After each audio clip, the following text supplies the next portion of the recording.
Je, Yesu ni mfano hai kwa Wakristo kukemea maovu ya kisiasa waziwazi?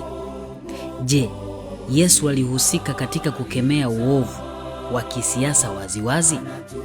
Tunapozungumzia Ukristo au Wakristo, maana yake tunamgusa Yesu Kristo mwenyewe moja kwa moja, kwa sababu yeye ndiye chimbuko la Wakristo na wanamfuata yeye.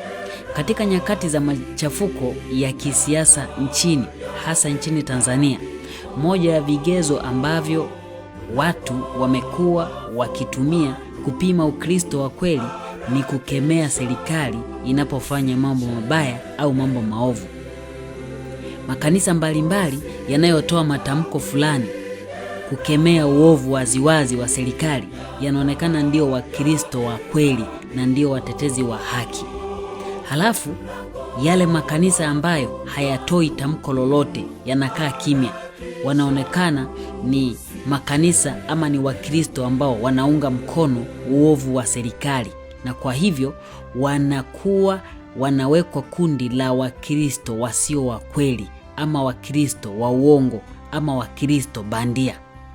Sasa hebu tuliangalie hili kutoka kwenye mizizi ya Ukristo wenyewe, yaani Yesu Kristo. Je, Yesu alikemea maovu ya serikali waziwazi? Hebu twende pamoja, ndugu msikilizaji na mtazamaji.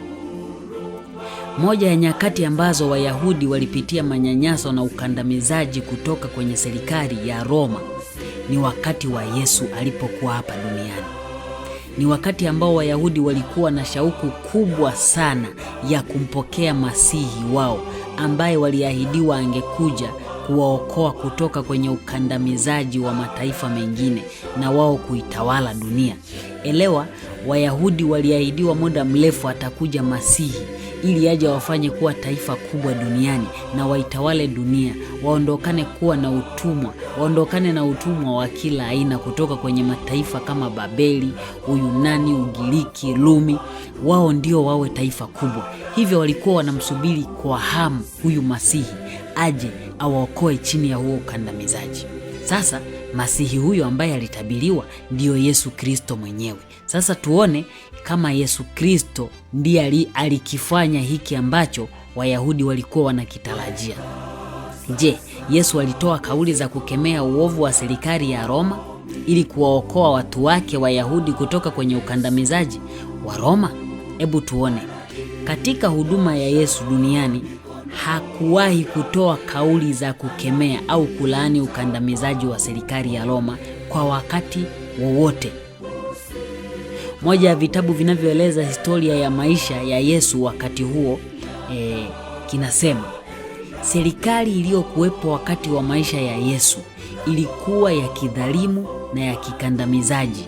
Kila upande kulikuwa na vilio vya unyanyasaji, matumizi ya nguvu, ukosefu wa uvumilivu na ukatili mkubwa. Lakini Mwokozi hakujaribu kufanya mageuzi yoyote ya kiraia. Hakushambulia manyanyaso ya kitaifa wala hakuwashutumu adui wa taifa. Hakuingilia mamlaka au utawala wa wale walio madarakani. Yeye aliyekuwa kielelezo chetu alijiweka mbali na serikali za kidunia, si kwa sababu hakujali shida ambazo watu walikuwa wakipata, la, bali ni kwa kuwa tiba ya matatizo hayo haikuwa ndani ya mwanadamu kwa hali ya kawaida na kupimwa kwa nje. Ili kuleta tija, lazima tiba imfikie mwanadamu mmoja mmoja, nayo lazima iwe yenye kuhuisha moyo. Unaona ndugu mtazamaji na msikilizaji, Yesu hakuwahi kutoa tamko lolote la kulaani ukandamizaji wa serikali ya Rumi kwa Wayahudi, bali Yesu alifocus katika utume wake, katika misheni yake ya kuhuisha mioyo ya watu wake Wayahudi. Hiyo ndio ilikuwa tiba ya kwanza ya kuwaondoa katika udhalimu ambao ulikuwa unawasibu. Sasa kwa nini Yesu alionekana kujiweka mbali na serikali za dunia hii? Sikia, huduma yake kuu duniani aliitaja akisema katika kitabu cha Luka 4:18 na 19. Anasema, Roho wa Bwana yu juu yangu, kwa maana amenitia mafuta kuwahubiri maskini habari njema. Amenituma kuwatangazia wafungwa kufunguliwa kwao, na vipofu kupata kuona tena, kuwaacha huru waliosetwa, na kutangaza mwaka wa Bwana uliokubaliwa. Andiko hili Wayahudi walikuwa wakilisoma, wanajua kwamba Masihi atakayekuja atakuja atuondoe katika udhalimu wa serikali ya Rumi. Lakini Yesu hakuja kuwatoa watu katika umaskini wa kimwili, bali kuwatoa katika umaskini wa kiroho, kinyume sana na madai ya kisiasa yanayowaahidi watu kuwatoa kwenye umaskini wa kimwili huku wakiwa na njaa ya kiroho. Yaani madai ya kisiasa yanawaahidi watu kuwatoa kwenye umaskini wa kimwili, lakini sio kuwatoa kwenye umaskini wa kiroho. Ndio maana Yesu hakuanza kushughulika na umaskini wa kimwili, hakuanza kushughulika na matatizo ya Wayahudi ya kimwili, alianza na matatizo yao ya kiroho. Maana hayo ndiyo yangezaa ukombozi wao kimwili. Yesu hakuja kuwaweka huru wafungwa wa kimwili, bali kuwafungua wafungwa wa kiroho, kinyume sana na madai ya kisiasa yanayowaahidi wafungwa uhuru wa kimwili, lakini wakiwa wafungwa kiroho. Udhalimu. Yesu hakuja kuwatoa Wayahudi katika udhalimu huu wa kimwili, bali kuja kuwatoa katika udhalimu wa dhambi, udhalimu wa utawala wa shetani wa kiroho wa kutumikia dhambi. Huo ndio udhalimu ambao Yesu alishughulika nao, kuwaondoa chini ya huo Wayahudi. Lakini hawakumwelewa. Wao wanataka waondolewe chini ya utumwa wa Roma kimwili, wawe juu ya utawala huo. Yesu hakuja kuwafanya vipofu wa kimwili waone tu, bali vipofu wa kiroho waone kwa macho ya kiroho. Kinyume sana na madai ya Makristo wa uongo leo wanaowaahidi vipofu wa kimwili kuona, lakini hawazungumzii upofu wa kiroho. Sawa na ahadi tu za kisiasa ambazo malengo yake ni katika kumwokoa mwanadamu kutoka kwenye taabu za kimwili, lakini sio kumtoa katika taabu za kiroho. Nafikiri unaelewa vizuri mtazamaji na msikilizaji, kwamba Yesu anajua chimbuko la matatizo yote ni matatizo ya kiroho. Mwanadamu akitibiwa kiroho, basi ataokoka hata kimwili. Hivyo hakuanza na matatizo ya kimwili, alianza na matatizo ya kiroho ambayo ndio chimbuko la matatizo yote. Huko mwanadamu akipona, basi hata kimwili atakuwa amepona. Ndio maana hakujihusisha na ukombozi wa kisiasa kwa watu wake Wayahudi. Msingi wa utume wa Yesu ulikuwa ni wa kiroho, sio kimwili. Msingi huo ndio wa kanisa lake leo. Ukombozi wa kila aina aliyokuja kuufanya ni wa kiroho kwanza, sio kimwili. Ukombozi wa kimwili ungekuwa matokeo ya ukombozi wa kiroho. Yesu hakuwa na muda wa kukemea uovu wa kisiasa wa serikali ya Roma, kwa sababu alijua msingi wa maovu hayo ni ufalme wa giza ambao ni wa kiroho.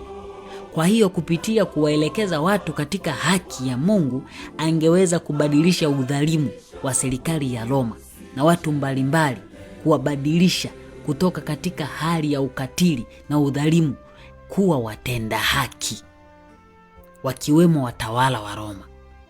Moja ya sababu ambayo iliwafanya Wayahudi kudai kwamba Yesu sio Masihi aliyetabiriwa kwa ajili yao na wakamkataa ni kwa sababu hakutimiza yale waliokuwa wanayatarajia ayatimize. Walitarajia akemee na kuwaokoa kutoka kwenye ukandamizaji wa serikali ya Roma, lakini hakufanya hivyo. Ndio maana wakamkataa, wakasema huyu sio Masihi ambaye tulitabiriwa. Huyu sio Masihi wetu, kwa sababu hajatuokoa chini ya serikali hii kandamizi ya Roma. Kigezo cha kukemea waziwazi maovu ya serikali ndicho kipimo ambacho walikitumia Wayahudi cha kumpima masihi wa kweli ama ni masihi wa uongo.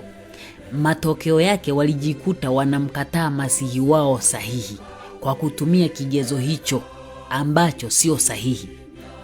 Sasa kipimo hicho ndicho ambacho walimwengu leo wanakitumia kupima kanisa la kweli la Kristo leo. Wakiona kanisa fulani linatoa tamko la kisiasa kwenda kukemea maovu ya serikali, basi wanajua hilo ndio kanisa la kweli.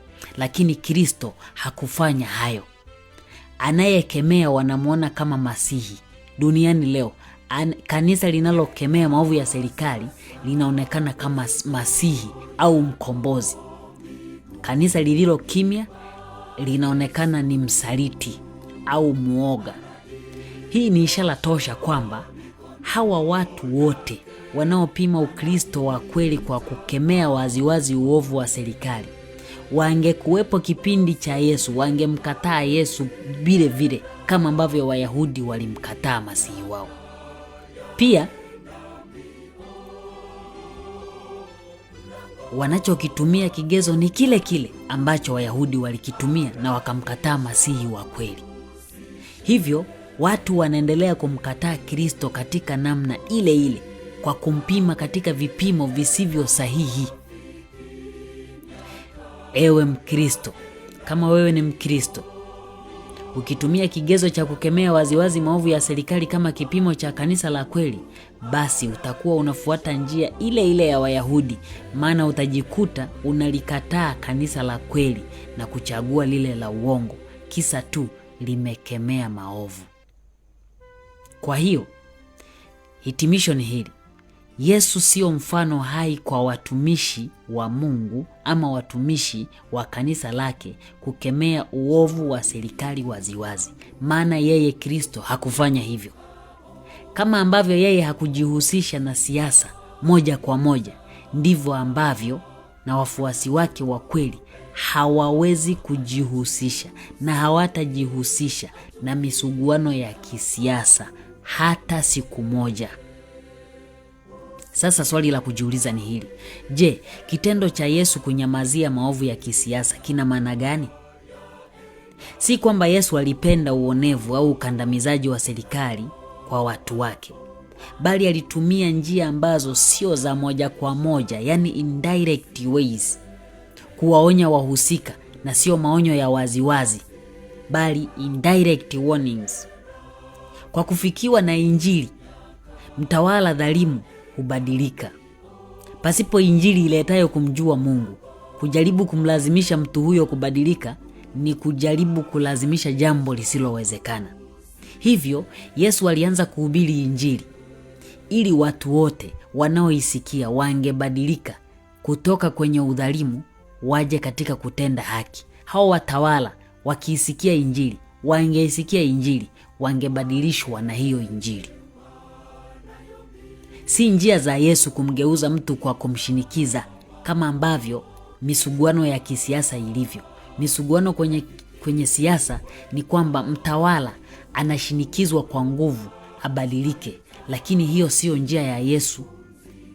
Njia ya Yesu ni ya hiari, ya mtu asikie neno lake, ajisalimishe, ajitoe, kisha abadilishwe kwa Roho Mtakatifu. Kwa hiyo njia za Yesu na mazingira ya siasa zilivyo ama serikali za dunia zilivyo ni mambo mawili tofauti. Ndio maana Yesu hakujihusisha na mambo ya kisiasa moja kwa moja. Yesu alijua msingi wa maovu yote ni wa kiroho. Hivyo yeye hakutumia njia za kimwili kubomoa ufalme wa kiroho, bali alitumia njia za kiroho.